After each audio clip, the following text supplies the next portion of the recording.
Coucou mes amours, j'espère que vous allez bien aujourd'hui. Quant à moi, ça va super bien par la grâce de Dieu. Si tu es un new gars ou une new girl et que tu passes par là, abonne-toi et active la cloche de notification pour ne pas rater mes prochaines publications parce que oui, sur cette chaîne, je parle de tout concernant l'actualité africaine et même d'ailleurs. Mon frère, ma soeur, si tu es déjà abonné, on peut bien évidemment commencer. Pour une communauté encore plus grande, je réponds à Instagram sur le nom de Nono-Joël. Je répète, Nono-Joël. Donc, vas-y et abonne-toi pour toujours être au courant de l'actualité africaine. Sans plus tarder, on va commencer. Aujourd'hui encore, on parlera du parcours atypique de Fally Ipupa. Il est né le 14 décembre 1977 à Kinshasa, aujourd'hui la République démocratique du Congo. C'est un chanteur, danseur, auteur-compositeur, interprète et producteur congolais, débutant dans le chant dans divers petits groupes de rue. Il se fait remarquer par Koffi Olomidé, qu'il intègre à son groupe Quartier Latin, auquel il restera 7 ans et participera à 6 albums. En 2006, il signe chez Ubo Music et fait paraître son premier album Droit Chemin. Déjà titulaire de succès internationaux avec des chansons world telles que Chaise électrique avec Olivia, Sexy Dance avec Chris et Sweet Life, il confirme sa popularité avec son single original sorti le 5 mai 2014. Il atteint actuellement plus de 40 millions de vues, mais aussi avec Eloko et Yo.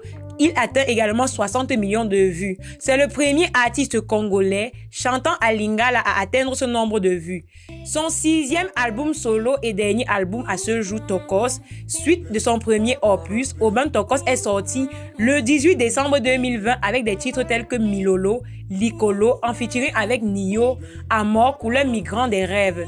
En 2020, il fait partie des 50 Africains les plus influents dans le classement publié par Jeune Afrique. Fally Ipupa a grandi dans la ville de Kinshasa.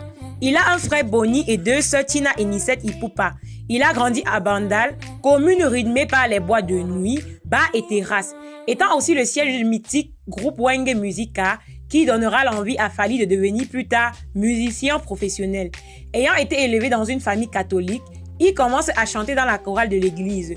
Durant son enfance, Fally Ipupa était extrêmement timide en raison de son bégaiement et zézéement, ce qui peut toujours s'entendre dans certaines de ses chansons. Le premier contact de Fally avec la musique se fit dans les années 1984-1985 en allant au village, pendant les vacances et en observant des groupes traditionnels.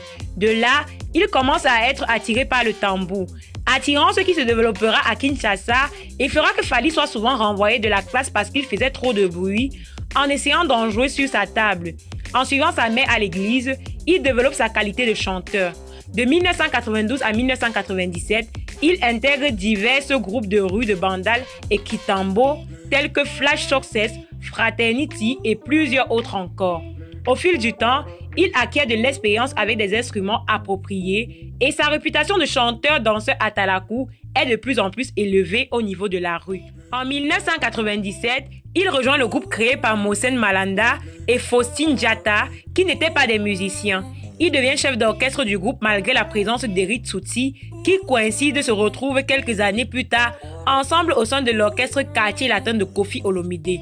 Dans ce groupe, il est aussi accompagné de ses amis d'enfance comme Atele Kounyanga, Pichou et bien d'autres encore. Avec le temps, il abandonnera complètement l'école pour se consacrer sur la musique. Au début de 1999, le groupe sort un album nommé À l'œuvre. On connaît l'artiste et obtient quelques apparitions sur la chaîne nationale congolaise RTNC où il signe et interprète la chanson Courte Joie. Il est tout de même motivé pour sortir un deuxième album, mais plusieurs musiciens quittent l'orchestre pour aller créer le quartier Latin Academia à Paris. Faustine Diatta, qui était aussi un membre du personnel à proximité du groupe de Koffi, décide de présenter Fally à Koffi Olomidé. Ce dernier donnera une bonne somme d'argent pour le faire entrer au sein de son orchestre, ce qui lui vaudra le surnom d'Anelka et du transfert le plus cher, en référence à Nicolas Anelka, qui était impliqué dans un gros transfert à l'époque de 220 millions de francs CFA. Fally Ipupa intègre l'orchestre en mai 1999. Cette rencontre clé scelle le début d'une ascension musicale fulgurante avec son nouveau patron, Koffi Olomidé. Lors de son test, il impressionne tellement avec sa voix et ses pas de danse qu'il sera intégré directement et que les administrateurs du groupe, sur demande du patron, lui feront une demande de passeport auprès des autorités afin qu'il puisse voyager avec le groupe pour le concert à Bercy. Quelque temps après, Koffi Olomide sort un VHS annonçant son concert à Bercy avec la participation de son orchestre et Fally est de loin le nouveau membre qui impressionne tous les fans basés en Europe. Avant ce concert, il participe lourdement sur l'album solo Atrenta de Koffi, enregistré en Afrique du Sud. On entend sa voix sur les chansons Victoire, Malanda Gombe, Number One, Nul n'est parfait, Caméléon et Kamoustima. Il est celui auquel on entendra le plus la voix dans cet album, ce qui est un signe de l'immense foi et de l'espérance que Koffi a envers lui. Puis il vient le 19 février 2000, le concert de Koffi Olomide à Bercy. Durant ce concert, il est celui qui obtient le meilleur accueil et Koffi le présente même en le laissant exécuter des pas de danse solo et avec beaucoup plus d'honneur que le reste des chanteurs. Après Atenta et Bercy, Koffi lance l'enregistrement de l'album du groupe Force de Frappe comprenant 12 titres où il signe la chanson Éternellement, un morceau qu'il avait écrit lorsqu'il avait 15 ans et qu'il composera avec Billy Boula. Cette chanson confirmera sa popularité et son statut d'étoile principale du groupe.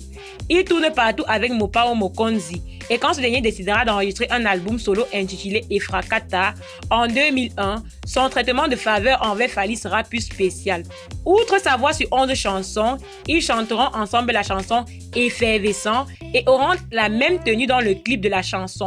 En plus de cela, Mopao le place chef d'orchestre avec le soliste Félix Tisson. Ayant écrit et composé suffisamment de titres pour constituer son album et placer simultanément un titre dans l'album du groupe, il décide au départ de placer Associé dans l'album du groupe, mais se rétracte et la conserve pour son premier album solo et la remplace par Pharmacien. Dans une interview avec Nati Lokole, il annonce publiquement qu'il travaille sur son premier album solo intitulé Droit Chemin. Étant en conflit avec Koffi Olomide, une polémique politique, Koffi n'a aucun contrôle sur l'album de Fally et n'y participe pas. Beaucoup de personnes, dont les musiciens du quartier latin, essaient de convaincre Fally d'abandonner ce projet puisque, à cette époque, seuls les grands leaders obtiennent un grand succès avec leur album et que son album risquerait de passer inaperçu. Mais étant une personne positivement têtue et très confiante, il ignore ce scepticisme et va de l'avant. Il entre en studio avec quelques musiciens du quartier latin et l'arrangeur Makia Mouman et enregistre 15 chansons, mais seulement 12 seront mises sur l'album. Cet album connaît également un grand succès et se vend à 40 000 exemplaires en moins d'un mois. Plusieurs années après la sortie, l'album reste positionné dans le hit parade congolais. Il est invité le 10 octobre 2009 au MTV Africa Music Award à Nairobi pour une prestation. L'artiste livre un concert au Zénith de Paris le 2 janvier 2010. Il récidive avec un nouveau concert au Zénith de Paris, premièrement prévu pour le 1er janvier 2011, mais reporté au 12 mars 2011. Il participe à la Nuit africaine. Le 11 juin 2011 au Stade de France avec d'autres stars africaines comme Neymar, Werason, Jessie Matador, Magic, il participe à un geste pour Haïti et a fait de passer le message. Le 14 décembre 2012, le jour de son anniversaire, il sort un single intitulé Sweet Life, La vie est belle, qui est le premier extrait de son futur troisième album Power Kosaleka. Il sort finalement le 4 avril 2013 en version physique et en version numérique.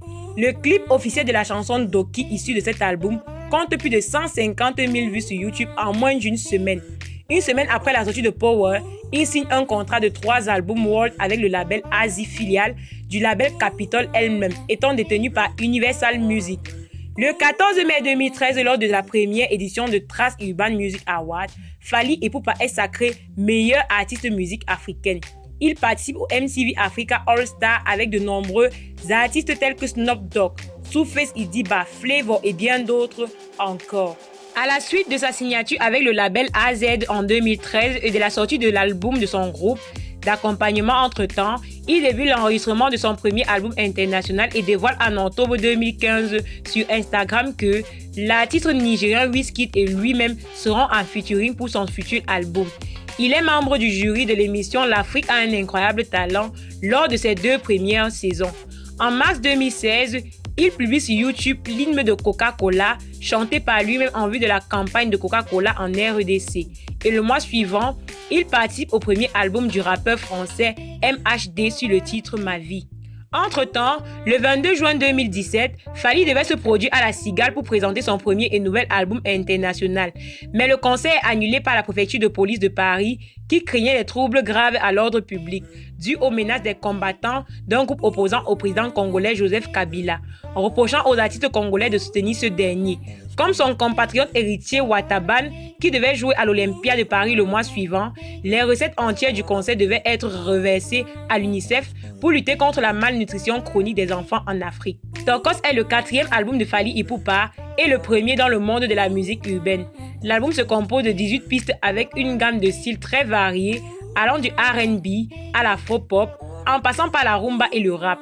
Pour ce dernier projet très ouvert, il invite les chanteurs de tout horizon comme des rappeurs français Booba MHD, K-Black, NASA et bien d'autres encore.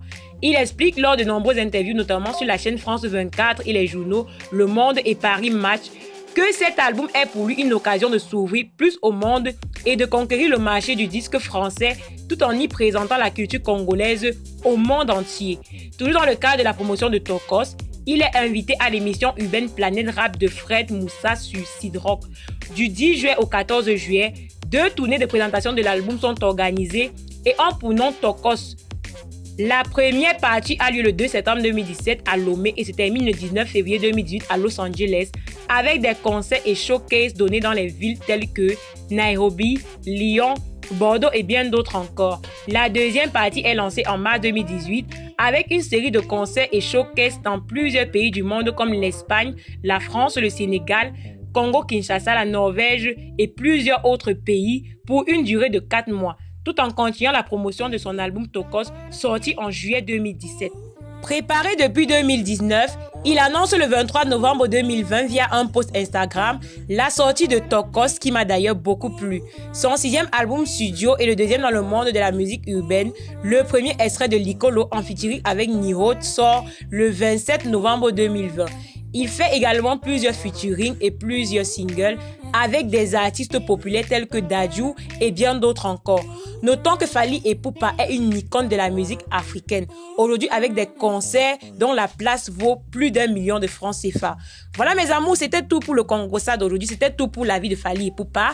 Si ça vous a plu, max de pouces bleus, sinon dites-le moi en commentaire. Voilà, dites-moi également en commentaire les sujets que vous aimeriez que j'aborde les prochaines fois. Surtout, mais alors surtout, abonne-toi et active la cloche de notification pour ne pas rater mes prochaines publications parce que oui, sur cette chaîne, je parle de tout concernant l'actualité africaine et même d'ailleurs.